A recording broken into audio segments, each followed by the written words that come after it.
स्वागत है अभिनंदन आभार आप सभी का एक बार फिर से इस ज्ञानदार शानदार और मजेदार महाखेल में, जिसका नाम है कौन बनेगा महाकरोड़पति। दिव्य सज्जनों, एक बार फिर से तैयार हो जाइए इस अद्भुत मजेदार महाखेल को खेलने के लिए और इन मजेदार प्रश्नों के उत्तर कमेंट बॉक्स में बताने के लिए। तो चलिए देखते हैं कि आप इस अद्भुत महाखेल के सभी प्रश्नों का सही उत्तर करके 7.5 करोड़ रुपए के प्रश्न तक पहुंच पाते हैं या फिर नहीं। तो शुरू होने जा रहा है आज का हमारा यह अद्भुत महाखेल, जिसका पहला प्रश्न 1000 रुपयों के लिए सीधे आपके मोबाइल स्क्रीन पर ये रहा। आज के इस अद्भुत मजेदार महाखेल का पहला प्रश्न 1000 रुपयों के लिए आपसे पूछा गया है, शैलपुत्री, ब्रह्मचारिणी और चंद्रघंटा इनमें से किसके विभिन्न रूप हैं? विकल्प देखिए, ए माँ रति, बी माँ गंगा, सी माँ दुर्गा या डी माँ मेनका। उत्तर बताने के लिए आपका समय शुरू होता है अब।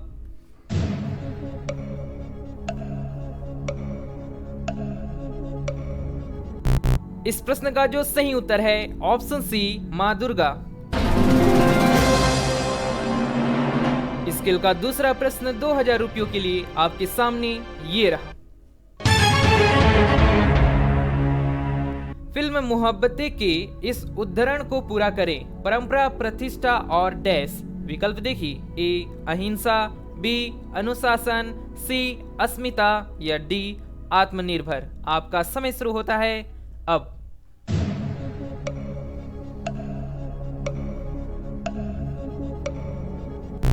इस प्रश्न का सही उत्तर है ऑप्शन बी अनुशासन। इस खेल का तीसरा प्रश्न 3000 रुपयों के लिए आपके सामने ये रहा।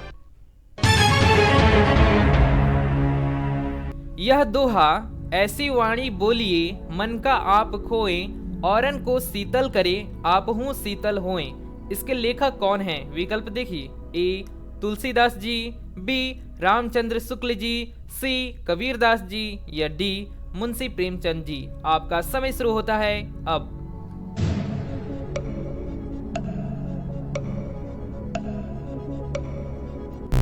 इस प्रश्न का सही उत्तर है ऑप्शन सी कबीरदास जी।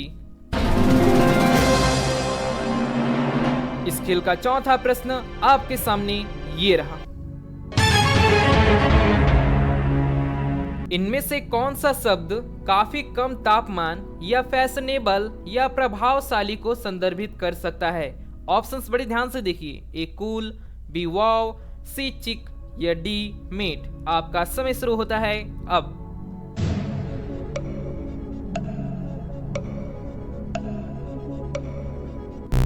इस प्रश्न का सही उत्तर है ऑप्शन ए कूल। अब आएगा इस अद्भुत मजेदार महाखेल का पांचवा प्रश्न 10,000 रुपयों के लिए, जो कि इस अद्भुत मजेदार महाखेल का पहला पड़ाव है। तो चलिए देखते हैं क्या आप लोग इस पहले पड़ाव को पार कर पाते हैं।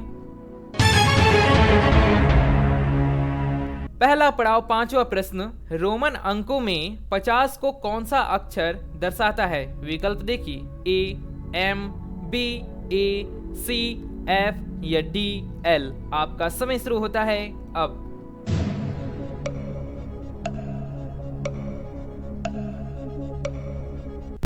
इस प्रश्न का सही उत्तर है, यानी रोमन अंकों में 50 को जो अक्षर दर्शाता है, ऑप्शन डी एल। बहुत बढ़िया। इसी के साथ हमने यहाँ पर कुल 5 प्रश्नों को सही कर दिए हैं और पहले पड़ाव को पार कर दिए हैं। क्या आपने पहले पड़ाव को पार किया? कमेंट बॉक्स में जरूर बताइए। साथ ही यदि आज का वीडियो पसंद आ रहा हो तो इस वीडियो को लाइक और शेयर कर दीजिए। छठवां प्रश्न आ रहा है सीधे आपके सामने ये रहा। एक व्यक्ति जो कार, बस या ट्रेन से काम पर जाता है और वापस आता है, इनमें से किसका उपयोग करता है? विकल्प देखिए, ए कंप्यूटर, बी मोबाइल, सी वाहन या डी पैदल यात्रा। आपका समय शुरू होता है अब।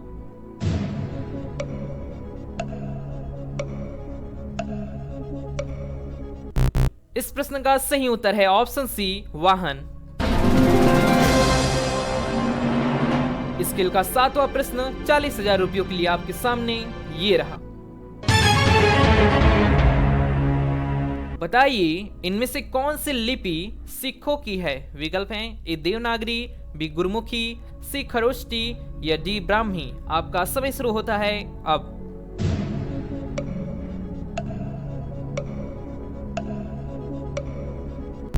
इस प्रश्न का सही उत्तर है ऑप्शन बी गुरमुखी। स्केल का 8वां प्रश्न 80,000 रुपयों के लिए सीधे आपके सामने ये रहा। बताइए ओलंपिक स्विमिंग पूल की लंबाई मीटर में कितनी होती है। विकल्प हैं ए 30 मीटर, बी 50 मीटर, सी 100 मीटर या डी 150 मीटर।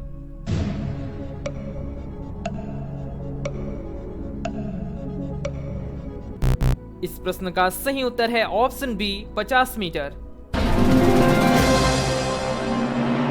बहुत बढ़िया। अब आ रहा है स्केल का 9वां प्रश्न जो कि 1,60,000 रुपयों के लिए होने वाला है, जो कि सीधे आपके सामने ये रहा। बताइए इनमें से किस जानवर के सबसे अधिक पैर होते हैं। विकल्प देखिए ए मधुमक्खी, बी ऑक्टोपस, सी हाथी या डी केकड़ा। आपका समय शुरू होता है अब।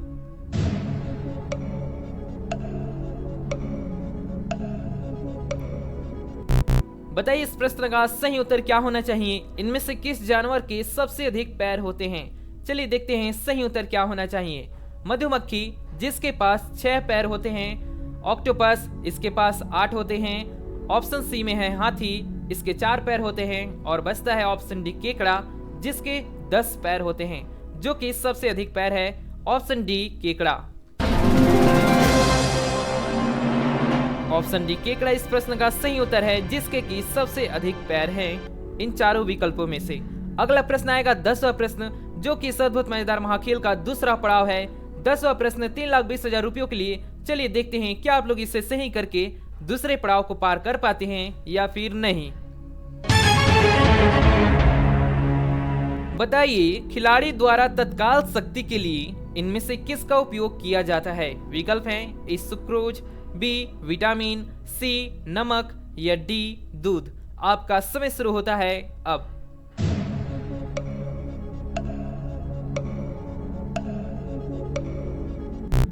तो इस प्रश्न का सही उत्तर आप हमें कमेंट बॉक्स में बताइए। अक्सर आपने देखा होगा जो खिलाड़ी होते हैं वो बहुत ही ज्यादा देर तक खेलने के बाद बीच बीच में कुछ पीते हैं। तो बताइए कि वो अपनी तत्काल शक्ति के लिए किस चीज का उपयोग करते हैं। इस प्रश्न का जो सही उत्तर होगा ऑप्शन ए सुक्रोज।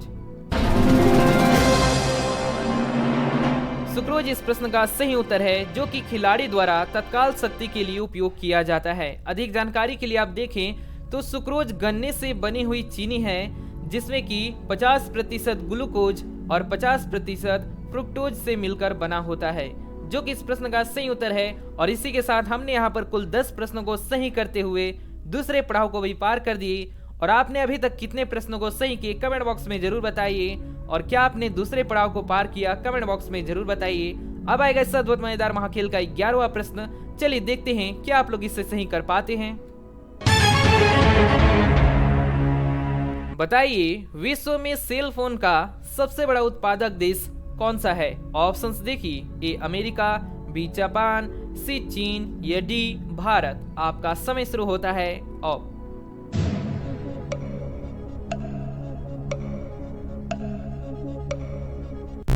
बताइए इस प्रश्न का सही उत्तर क्या होना चाहिए। ज्यादातर लोगों के पास यानी भारत में ज्यादातर लोगों के पास जो चीन का फोन होता है, तो इससे आपको पता चल ही गया होगा कि विश्व में जो सेल फोन का सबसे बड़ा उत्पादक देश है ऑप्शन सी चीन। चीन इस प्रश्न का सही उत्तर है, जो कि विश्व में सेल फोन का सबसे बड़ा उत्पादक है। अधिक जानकारी के लिए आप देखें तो इसमें भी बताया गया है चीन देश सेल फोन बनाने में प्रथम स्थान पर आता है, और फिर द्वितीय स्थान पर अपना भारत आता है, जो कि साल में करीब 11 मिलियन यानी कि लगभग 10 लाख सेल फोन बनाता है, जो कि इस प्रश्न का सही उत्तर है। अगला प्रश्न आ रहा है 12वां प्रश्न, जो कि सीधे आपके मोबाइल स्क्रीन पर ये रहा। बताइए मी डैम मीफी इनमें से किस प्रदेश की एक खास समुदाय का त्योहार है। विकल्प हैं A Assam, B Kerala, C Manipur या D option A Assam, B Meghalaya, C Manipur या डी केरल। आपका समय शुरू होता है अब।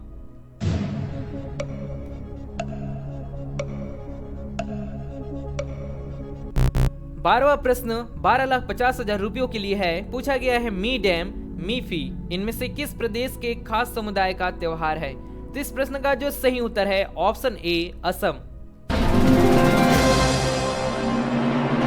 असम इस प्रश्न का सही उत्तर है। अधिक जानकारी के लिए आप देखें तो बताया गया है ये एक खास समुदाय का त्योहार है जो 400 से अधिक वर्षों से अहोम लोगों द्वारा अपने प्रिय दिवंगत की याद में मनाया जाता है, जिसमें कि मी का अर्थ है भेंट करना, डैम का अर्थ है पूर्वजों और फी का अर्थ है भगवान, जो कि इस प्रश्न का सही उत्तर है ऑप्शन ए असम, जहां पर एक खास समुदाय के द्वारा मनाया जाता है। अगला प्रश्न आ रहा है 13वां प्रश्न। चलिए देखते हैं क्या आप लोग इसे भी सही कर पाते हैं। बताइए भारत के किस अंतरराष्ट्रीय खिलाड़ी की ससुराल पाकिस्तान में है। विकल्प हैं ए साइना नेहवाल, बी अनीसा सैयद, सी साइना मिर्जा या डी अंजुम चोपड़ा। आपका समय शुरू होता है अब।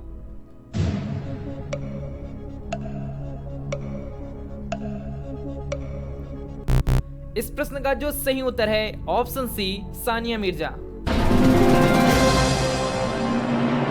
सानिया मिर्जा इस प्रश्न का सही उत्तर है, जो कि एक अंतर्राष्ट्रीय खिलाड़ी हैं जिनका ससुराल पाकिस्तान में है। अधिक जानकारी के लिए देखें तो सानिया मिर्जा ने वर्ष 2010 में शोएब मलिक से विवाह किया था, जो कि एक पाकिस्तानी हैं। तब से लेकर सानिया मिर्जा जो हैं ससुराल उनका पाकिस्तान में हो गया है। अगला प्रश्न आएगा 14वां प्रश्न। चलिए देखें कितने लोग सही उत्तर देते हैं। महर्षि दयानंद सरस्वती जी द्वारा इनमें से किसे स्थापित किया गया था। ऑप्शंस बड़े ध्यान से देखिए। ए ब्रह्म समाज, बी आर्य समाज, सी प्रार्थना समाज या डी बहुजन समाज। आपका समय शुरू होता है अब।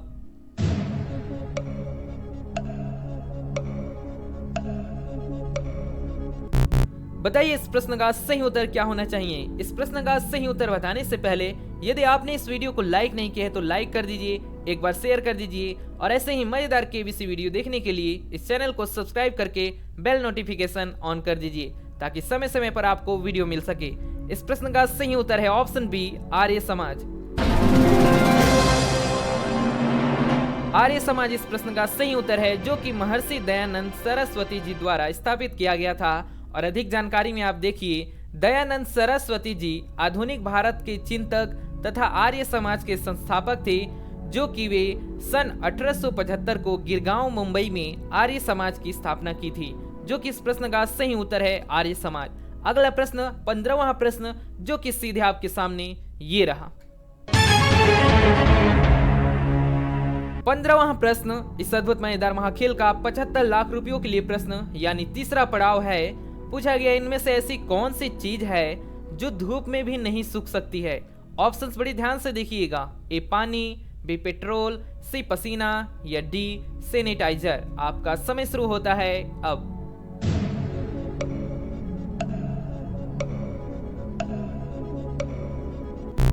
बताइए इस प्रश्न का सही उत्तर क्या होना चाहिए। इनमें से ऐसी कौन सी चीज है जो धूप में भी नहीं सूख सकती है। ऑप्शंस आपके सामने हैं। बताइए इस प्रश्न का सही उत्तर आपको क्या होना चाहिए। इस प्रश्न का जो सही उत्तर होने जा रहा है ऑप्शन सी पसीना।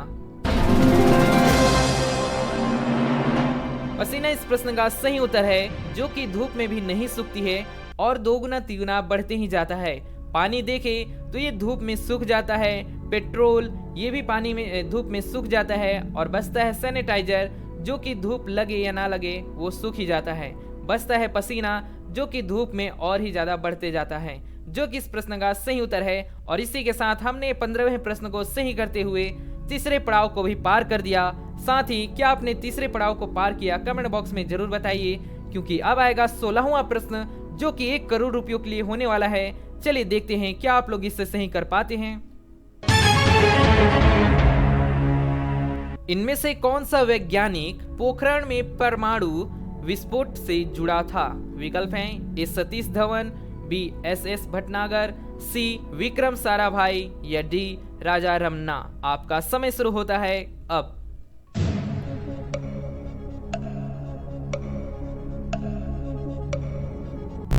देवी सज्जनों, बहुत ही महत्वपूर्ण प्रश्न आपसे 1 करोड़ रुपए में पूछा गया है। इनमें से कौन सा वैज्ञानिक पोखरण में पहले परमाणु विस्फोट से जुड़ा था? ऑप्शन है आपके सामने। बताइए इस प्रश्न का सही उत्तर क्या होना चाहिए। इस प्रश्न का जो सही उत्तर है ऑप्शन डी, राजा रमन्ना। राजा रमन्ना इस प्रश्न का सही उत्तर है, जो कि अधिक जानकारी के लिए आप देखें तो आपको पता चलेगा यह मई 1974 में 1971 के भारत पाक युद्ध की पृष्ठभूमि में आयोजित किया गया था, जो कि राजा रमन्ना वह वैज्ञानिक थे जो पोखरण में पहले परमाणु विस्फोट से जुड़े थे, जो कि इस प्रश्न का सही उत्तर है। अब आएगा इस अद्भुत मजेदार महाखेल का 17वां प्रश्न 7.5 करोड़ रुपयों के लिए, जो कि इस अद्भुत मजेदार महाखेल का अंतिम महाप्रश्न है, जो कि सीधे आपकी मोबाइल स्क्रीन पर ये रहा। आज के इस अद्भुत मजेदार महाखेल का अंतिम महाप्रश्न 17वां प्रश्न 7.5 करोड़ रुपयों के लिए पूछा गया है। चंद्रगुप्त विक्रमादित्य के शासन काल के दौरान जारी किए गए सोने के सिक्के को किस नाम से जाना जाता था? ऑप्शंस बड़े ध्यान से देखिए, बहुत ही महत्वपूर्ण है। ए काउच, बी आर्चर, सी दिनार या डी छत्र। आपका समय शुरू होता है अब।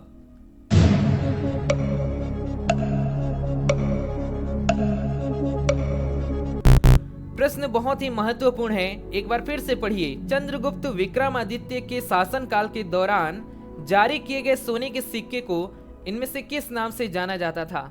ऑप्शन है आपके सामने। यदि आपको इस प्रश्न का सही उत्तर पता हो तो कमेंट बॉक्स में जरूर बताइए, और यदि आप इस प्रश्न का सही उत्तर बता देते हैं तो आप 7.5 करोड़ रुपए के प्रश्न का सही उत्तर बताने वाले हो जाते हैं। तो बताइए सही उत्तर क्या होना चाहिए। इस प्रश्न का जो सही उत्तर है ऑप्शन सी, दिनार।